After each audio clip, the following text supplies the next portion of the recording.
Hello dear learners, welcome to the e-lecture. Today's topic for the e-lecture is preparation for the interview. My name is Dr. Vinita Kumawat. I am lecturer in English at Government Polytechnic College, Dausa. We have already discussed what is an interview, what is the need of an interview, and what are the types of interview. There are various types of interview. For example, a reporter's interview, a performance appraisal interview, a job interview, etc., a promotion interview, etc. So after learning all these details about interview, the next major step towards interview skill is preparation for the interview. A candidate must be physically, mentally and psychologically prepared for the interview. It is not only information and knowledge of the candidate that is assessed at an interview, but also the whole personality. Thus, it becomes very important to understand how to prepare for the interview. So let's begin our today's e-lecture. So first of all, we will discuss how we can physically prepare for an interview. Number one is the candidate is expected to be properly groomed and formally dressed. जो भी candidate interview की preparation करते हैं, सबसे पहली चीज़ जो हम देखते हैं that is first impression is the last impression. तो फर्स्ट इम्प्रेशन कब पड़ता है? जब किसी कैंडिडेट को इंटरव्यूई को इंटरव्यूअर देखते हैं. As soon as the person enters the room, the interviewer forms a judgement for the interviewee. वो उसका एक परसेप्शन क्रिएट हो जाता है इंटरव्यूअर का कि जो इंटरव्यूई है वो किस टाइप का पर्सन है. तो ऐसे में जो कैंडिडेट हैं जो इंटरव्यू के लिए जा रहे हैं, उन्हें प्रॉपरली ग्रूम्ड होना चाहिए. प्रॉपरली ग्रूम्ड मतलब उन्हें नीट एंड आयरन्ड क्लोथ्स पहनने चाहिए एंड फॉर्मली ड्रेस्ड. उन्हें बहुत ही फॉर्मल ड्रेस पहननी चाहिए. उन्हें इनफॉर्मल ड्रेस नहीं पहननी चाहिए. कैजुअल ड्रेस अप नहीं करना चाहिए. फॉर्मल ड्रेस में आता है for boys it is formal pants और ट्राउजर्स एंड शर्ट्स. कलर्स बहुत ज़्यादा ब्राइट नहीं होने चाहिए.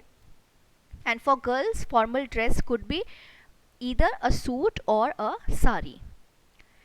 Clean and trimmed nails, properly combed hair and general personal hygiene are very important. Physical preparation में आपके nails का क्लीन और ट्रिम्ड होना भी उतना ही ज़रूरी है. आपके हेयर का प्रॉपरली कोम्ड होना ज़रूरी है. और जो आपकी जनरल पर्सनल हाइजीन है वो भी आपको फॉलो करनी चाहिए. Well ironed and well fitting clothes, neat footwear and a suitable handbag or briefcase are the normal requirements of formal appearance. तो ये सबसे इम्पॉर्टेंट हो गया फिज़िकल प्रिपरेशन में कि हम अपने अपीयरेंस पर काम करें कि हम कैसे दिख रहे हैं. हमें बहुत ही फॉर्मल दिखना है. हम चाहे कैसा भी इंटरव्यू देने जा रहे हों, हमें अपने आप को बहुत ही फॉर्मल, बहुत ही एलिगेंट तरीके से खुद को प्रेजेंट करना चाहिए, खुद को कैरी करना चाहिए. बिकॉज जो हमारी अपीयरेंस है वो ही इंटरव्यूअर के लिए फर्स्ट इम्प्रेशन क्रिएट करती है. Next is the way a candidate carries himself while standing, sitting and walking reveals a good deal about him. एक कैंडिडेट किस तरीके से चल रहे हैं, किस तरीके से बैठे हैं, किस तरीके से वॉक कर रहे हैं, ये सब क्या बताता है? ये सब उस कैंडिडेट के बारे में बताता है कि वो कैंडिडेट किस टाइप का पर्सन है. पॉस्चर, इसको हम पॉस्चर भी कहते हैं. और जो पॉस्चर है वो धीरे धीरे विद ईयर्स डेवलप होता है. उसे हम बहुत शॉर्ट टाइम में चेंज नहीं कर सकते हैं. इफ़ किसी को लगता है कि मेरा पॉस्चर या मेरा जो जिस तरीके से मैं अपने आप को कैरी करता हूँ वो बहुत ही पुअर स्टाइल है, तो उन्हें डेफिनेटली उसे इम्प्रूव करने के लिए प्रैक्टिस करना चाहिए. बिकॉज हमारा जो पॉस्चर है वही हमारे कॉन्फिडेंस को, हमारे नर्वसनेस को, हमारे ओवर कॉन्फिडेंस को रिफ्लेक्ट करता है. सो ऐसे के लिए नोट योर बॉडी मूवमेंट्स, आपको खुद को अपने बॉडी मूवमेंट्स को नोटिस करना चाहिए and take care of stopping any bad habitual movements. और अगर आपको लगता है कि आप हैबिचुअल हैं कुछ बैड मूवमेंट्स करने के, आपको पता भी नहीं चलता और आपकी बॉडी किसी गलत मूवमेंट को करती रहती है, तो आपको उनको नोटिस करना चाहिए और उन्हें रोकने का पूरा प्रयास करना चाहिए। Next is good manners and conduct are necessary. Definitely आप में गुड मैनर्स होने चाहिए, आप वेल बिहेव्ड होने चाहिए, आप में एटिकेट्स होने चाहिए कि आप किस तरीके से खुद को प्रेजेंट कर रहे हैं। हमारे जो गुड मैनर्स हैं, हमारे जो एटिकेट्स हैं, वो हमारी अपब्रिंगिंग को शो करते हैं कि हमें किस तरीके से पाला पोसा गया है। Next is know the suitable greeting for the time of the day. आपका इंटरव्यू किस टाइम ऑफ द डे में हो रहा है, इधर इट इज़ मॉर्निंग और आफ्टरनून और इवनिंग और नाइट, तो आपको पता होना चाहिए कि आपको कौन से टाइम ऑफ द डे के लिए क्या ग्रीटिंग यूज़ करना है। Next is do not offer to shake hands unless it is offered by an interviewer. आपको आगे से इंटरव्यूअर को हैंडशेक करने के लिए ऑफ़र नहीं करना है। अगर इंटरव्यूअर आपको आगे से हैंडशेक के लिए ऑफ़र कर रहे हैं तो आपको उस ऑफ़र को एक्सेप्ट करना है। Do not sit until you are asked to sit down. जब तक आपसे बैठने को ना कहा जाए आपको इंटरव्यू में बैठना नहीं चाहिए। And if you are not asked, और अगर आपसे बैठने के लिए नहीं कहा गया है, then ask for permission to sit politely. तो आप बहुत ही पोलाइटली, बहुत ही विनम्रता से आगे से आप बैठने के लिए परमिशन दे सकते हैं, ले सकते हैं। But you should ask very politely and without embarrassment. इसमें एम्बेरस होने की कोई बात नहीं है। डेफिनेटली आपको इंटरव्यू हो सकता है काफ़ी लंबा चले and it is very uncomfortable to be interviewed while standing, तो ऐसे में आप खुद परमिशन ले सकते हैं politely. Next is take care while handling the chair. आप जब चेयर पर बैठने जा रहे हैं तो आप चेयर को किस तरीके से हैंडल कर रहे हैं उस पर भी आपको ध्यान देने की ज़रूरत है। The chair should not be dragged noisily और क्लमजीली। आपको चेयर को इस तरीके से नहीं ड्रैग करना है कि उसमें से एक अजीब सा साउंड, अजीब सा नॉइज़ क्रिएट हो जो कि डिस्टर्बिंग होता है, और बहुत ही क्लमजी नहीं होना चाहिए। पता लगे आप चेयर को अपनी तरफ खींच रहे हैं और वो चेयर गिर गई है, तो इस टाइप के क्लमजी हमको नहीं होना है।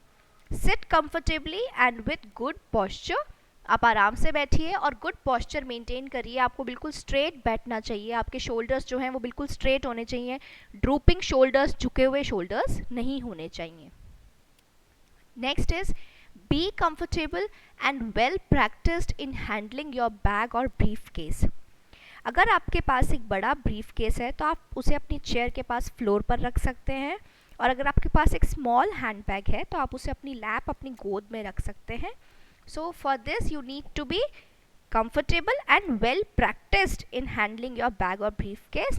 इसके लिए आपको well practiced होना पड़ेगा कि आपको अपने बैग को किस तरीके से कैरी करना है।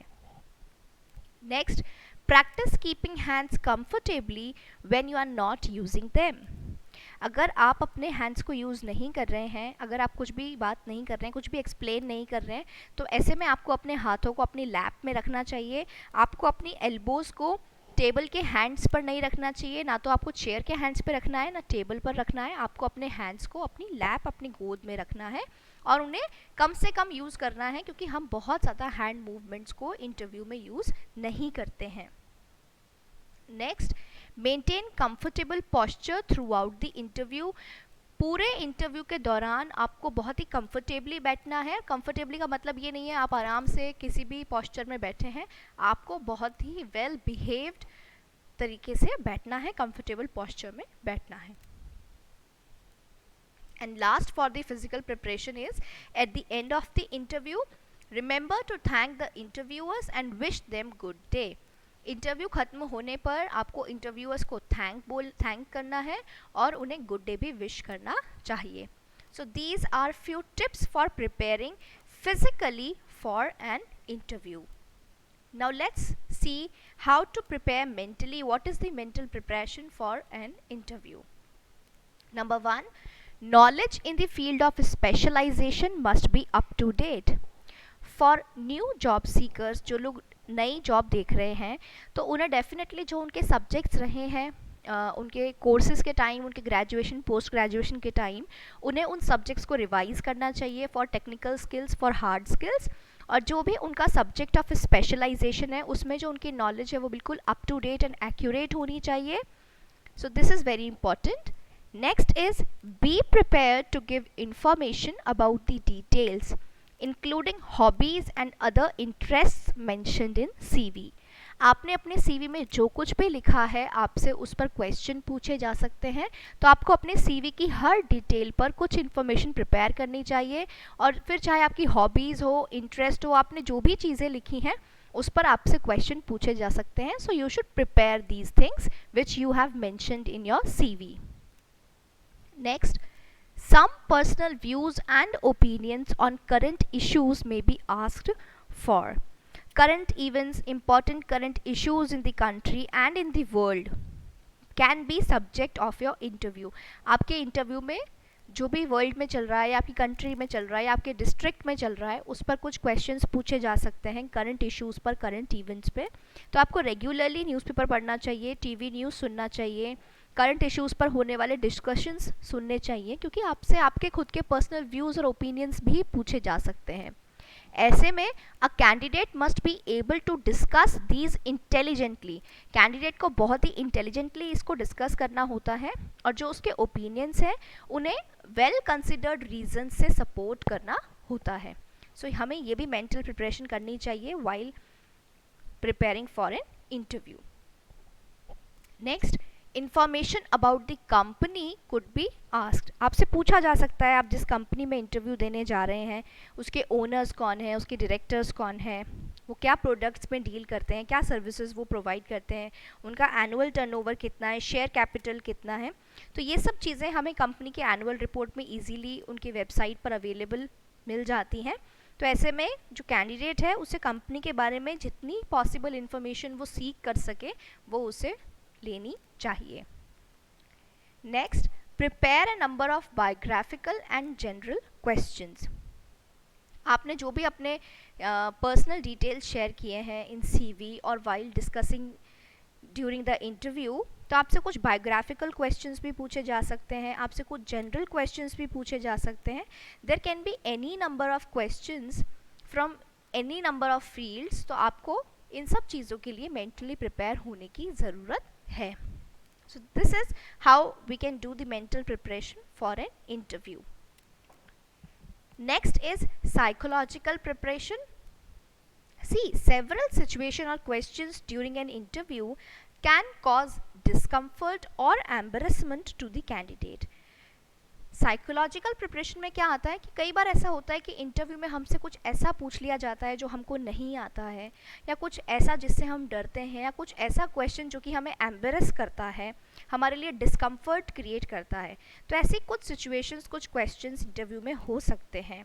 So it is better to anticipate some. इसीलिए हमें पहले से ही अनुमान लगा लेना चाहिए कि इस टाइप के कैसे क्वेश्चंस मुझसे पूछे जा सकते हैं, and be prepare to handle such situations और क्वेश्चंस. और जब हम पहले ही एंटिसिपेट कर लेंगे, पहले ही पता करने की कोशिश करेंगे कि हमसे क्या पूछा जा सकता है, तो हम उन्हें हैंडल करने का तरीका भी सोच सकते हैं. Balance of mind is needed to deal with a discouraging situation.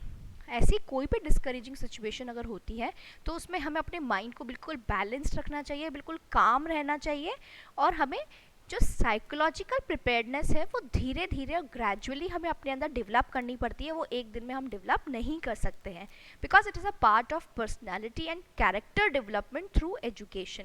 ये हम एजुकेशन के दौरान और एजुकेशन के माध्यम से ही हमारी पर्सनैलिटी में, हमारे कैरेक्टर में डेवलप करते हैं. तो साइकोलॉजिकल प्रिपरेशन के लिए number 1, honesty in answering questions is the best policy.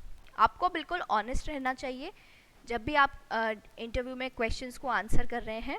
If you remember 3 idiots movie में जब राजू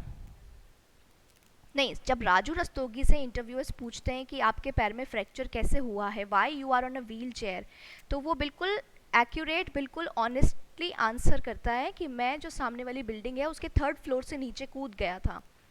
तो अगर आपके साथ ऐसी कोई सिचुएशन है जिससे आप आपको लगता है कि इसका आंसर मुझे ऑनेस्टली दे देना चाहिए, तो आपको ऑनेस्टी ही को ही इंटरव्यू में फॉलो करना चाहिए। बिकॉज अगर हम झूठ बोलते हैं तो इंटरव्यूअर्स को फेस रीडिंग आता है, वो आपके फेस को देखकर पहचान सकते हैं कि आप झूठ बोल रहे हैं, और हो सकता है आपको आगे जाके कुछ ऐसे सिचुएशंस में वो फंसा दे जब आप खुद अपने सच को एक्सेप्ट करने के लिए तैयार हो जाएं। तो during interviews you should be honest in answering your questions, और अगर डिसऑनेस्टी पकड़ में आती है so it makes a bad impression.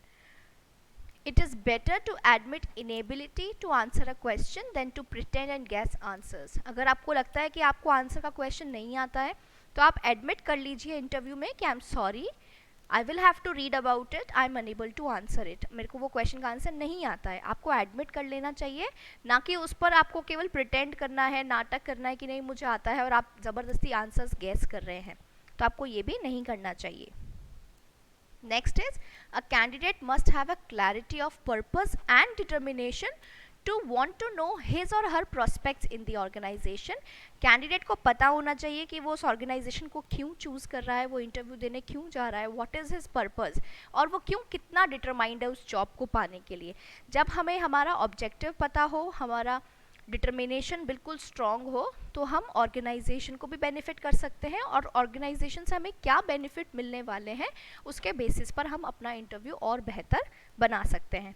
So this is how you can do the psychological preparation for an interview. Now the last point for preparation of an interview is self assessment. आपको खुद को assess करने की ज़रूरत है, स्वयं आकलन जिसे हम कहते हैं, तो आपको खुद को असेस करने की ज़रूरत है। Anyone who wants to be successful in life must do a self assessment. अगर कोई पर्सन है वो अपनी लाइफ में सक्सेसफुल होना चाहता है तो उसे खुद का असेसमेंट करना बहुत ज़रूरी है, खुद को इवेल्युएट करना बहुत ज़रूरी है। Knowledge of one's strong points and weaknesses is very useful in terms of gaining confidence. अगर आप खुद का सेल्फ कॉन्फिडेंस बढ़ाना चाहते हैं तो ऐसे में आपको खुद की स्ट्रेंथ्स, खुद की वीकनेसेस के बारे में ज़रूर पता होना चाहिए। Self assessment takes time and should be done carefully and patiently.